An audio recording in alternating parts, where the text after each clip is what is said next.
Hello students, अभी हम लोग क्लास 11th के बायो का chapter number 18 body fluids and circulation को कंटिन्यू करेंगे। लास्ट वीडियो में हमने एबीओ ब्लड ग्रुप के बारे में पढ़ा था। अभी हम उसका ही नेक्स्ट पार्ट आरएच ग्रुपिंग के बारे में समझेंगे। ठीक है, तो स्टार्ट करते हैं। Another antigen, the Rh antigen similar to one present in rhesus monkeys.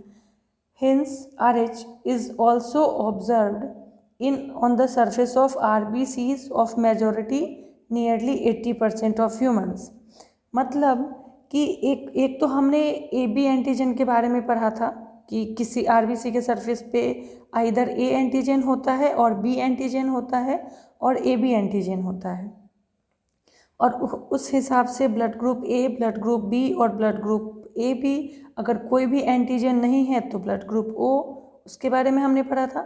अभी हम आरएच ग्रुपिंग को पढ़ने वाले हैं कि एक दूसरे तरह का एंटीजन जो कि आरएच एंटीजन है वो सबसे पहले rhesus मंकी के आरबीसी के ऊपर पाया गया था, इसीलिए इसका नाम जो है वो आरएच है।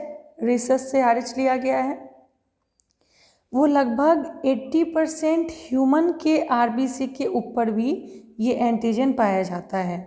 ठीक है, लगभग 80% जो ह्यूमन बीइंग है उनके आरबीसी के सरफेस पे भी ये जो rhesus मंकी के ऊपर आरएच एंटीजन पाया गया था वो लगभग 80% ह्यूमन के ऊपर भी पाया जाता है। Such individual are called Rh positive, और जिस इंडिविजुअल के ऊपर वो पाया जाता है लगभग सभी के ऊपर पाया जाता है, ज़्यादातर 80% है तो मैक्सिमम लोगों के ऊपर पाया ही जाता है, तो उसको हम कहते हैं आरएच पॉजिटिव। और जिस ह्यूमन के ब्लड के आरबीसी के ऊपर में आरएच एंटीजन नहीं पाया जाता है उसको हम कहते हैं आरएच नेगेटिव। तो ये तो सिंपल सी बात हो गई कि जिसके ऊपर में प्रेजेंट रहेगा उसको हम कहेंगे आरएच पॉजिटिव, जहाँ प्रेजेंट नहीं रहेगा उसको हम कह देंगे Rh negative. An Rh negative person if exposed to Rh positive will form specific antibodies against the Rh antigen। यहाँ पे समझने वाली बात ये है कि अगर Rh निगेटिव वाला पर्सन Rh पॉजिटिव वाले पर्सन के साथ इसका ब्लड जो है वो एक्सपोज होता है, मिलता है, तो ये जो Rh निगेटिव है ये इस Rh पॉजिटिव के एगेंस्ट में एंटीबॉडी बना लेगा। वापस एक बार देखो, अगर RH निगेटिव वाला पर्सन RH पॉजिटिव वाले पर्सन के साथ इसके ब्लड की मिक्सिंग होती है तो ये जो RH निगेटिव वाला पर्सन है वो इस एंटीजन के एगेंस्ट अपने बॉडी के अंदर एंटीबॉडी बना लेगा। ठीक है, ये समझने वाली बात है। और इसको आगे कंटिन्यू करते हैं। क्या है कि an RH negative person if exposed to RH positive blood will form specific antibodies against RH antigen. Therefore RH group should be also matched before transfusion. इसके पहले वाले वीडियो में हमने देखा था कि जिस भी पर्सन का ब्लड ग्रुप ए है तो उसको ब्लड ग्रुप ए वाला ही ब्लड दे सकता है या फिर ओ वाला ब्लड दे सकता है। अगर ब्लड ग्रुप बी है तो उसको या तो ब्लड ग्रुप बी वाला ब्लड दे सकता है या फिर ओ वाला, मतलब कि एंटीजन मिलाना ज़रूरी होता है। वैसे ही अगर किसी पर्सन के अंदर हम ब्लड को ट्रांसफ्यूजन करवा रहे हैं किसी दूसरे पर्सन से, तो वहाँ A B O blood group system के साथ साथ RH एंटीजन का भी मैचिंग करवाना ज़रूरी होता है, क्योंकि अभी हमने देखा कि अगर RH निगेटिव वाला पर्सन RH पॉजिटिव वाले पर्सन के कांटेक्ट में आता है तो RH नेगेटिव ब्लड वाले के अंदर RH पॉजिटिव वाले के एगेंस्ट एंटीबॉडी बन जाती है और ब्लड को डिस्ट्रॉय कर दिया जाता है। इसलिए ट्रांसफ्यूजन से पहले ABO ब्लड ग्रुप के साथ साथ RH एंटीजन वाला भी मैचिंग करवाना ज़रूरी होता है। ठीक है, आगे कंटिन्यू करते हैं। A special case of RH incompatibility mismatching has been observed between the RH negative blood of pregnant mother with RH positive blood of fetus। इस चीज़ को अच्छे से समझिएगा कि एक स्पेशल केस देखा जाता है RH इनकॉम्पेटिबिलिटी यानी मिसमैचिंग का RH निगेटिव प्रेग्नेंट मदर और RH पॉजिटिव ब्लड फीटस का। ठीक है, क्या होता है उसमें कि RH antigen of foetus do not get exposed to RH negative blood of mother in first pregnancy as the two bloods are well separated by placenta. यानी मदर कैसी है, RH नेगेटिव, और फीटस कैसा है, RH पॉजिटिव। तो जब mother pregnant होती है और उसके उम्ब में, उसके कोख में जब बच्चा होता है, उस टाइम तो कंप्लीट सेपरेशन होता है मदर के ब्लड का और फीटस के ब्लड का।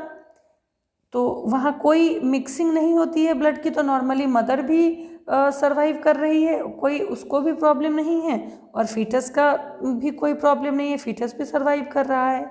लेकिन जिस टाइम में पार्च्यूरेशन होता है, डिलीवरी होता है और प्लेसेंटा ब्रेक करता है, उस टाइम कुछ अमाउंट में RH पॉजिटिव ब्लड जो है वो मदर के RH नेगेटिव ब्लड के साथ मिक्स हो जाता है, और जैसे ही फीटस का कुछ अमाउंट में ही, ठीक है, कुछ अमाउंट में ही फीटस का RH पॉजिटिव ब्लड मदर के RH नेगेटिव ब्लड के अंदर जाता है, तो मदर के बॉडी में इस RH पॉजिटिव के अगेंस्ट एंटीबॉडी बन जाती है। ठीक है, तो फर्स्ट डिलीवरी में तो कोई दिक्कत नहीं होगी, नॉर्मली जो है पार्चुरेशन होगा, बिकॉज बेबी तो अब उम्र से बाहर आ गया। अब बेबी का ब्लड ग्रुप RH पॉजिटिव है, फिर और मदर का ब्लड ग्रुप RH नेगेटिव है, कोई प्रॉब्लम नहीं होगी। लेकिन अगर वो मदर सेकेंड टाइम प्रेग्नेंट होती है और उस टाइम अगर जो फीटस है वो अगर अगेन RH पॉजिटिव वाला होगा, तो क्योंकि मदर के ब्लड में मदर का ब्लड RH नेगेटिव है, लेकिन उसके बॉडी के अंदर एंटीबॉडी बन जाती है, तो अगर ये एंटीबॉडी फीटस के अंदर चला जाता है तो फीटस के RBC को डिस्ट्रॉय कर सकता है।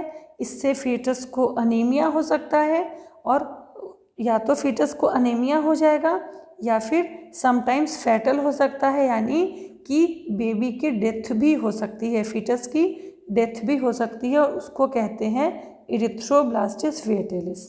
ठीक है, अब बुक का लाइन एक बार पढ़ के समझ लेते हैं कि हमने यहाँ से पढ़ा था कि RH and a special case of RH incompatibility mismatching has been observed between the RH negative blood of pregnant mother with RH positive blood of fetus। ठीक है, मदर का ब्लड RH निगेटिव है प्रेग्नेंट मदर का, और उसके womb में जो foetus है उसका RH पॉजिटिव है। तो जो RH एंटीजन है फीटस का, वो मदर के ब्लड से उसका बिल्कुल भी कांटेक्ट नहीं होता है, बिकॉज कि दोनों सेपरेटेड होते हैं प्लेसेंटा से।